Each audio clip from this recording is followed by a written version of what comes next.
Hello everyone and welcome back to another video from Wake&Tech. In this video, I'm going to show you how to download and install the Pinterest application on your Android device. So let's get started right away.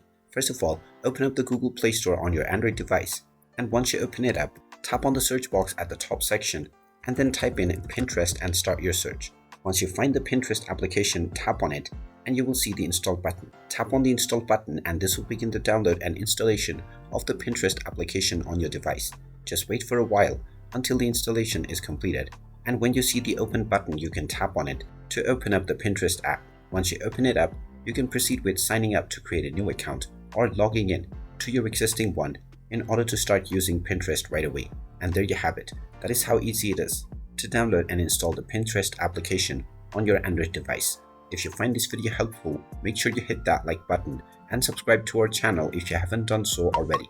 Also ring that notification bell to never miss another update from us.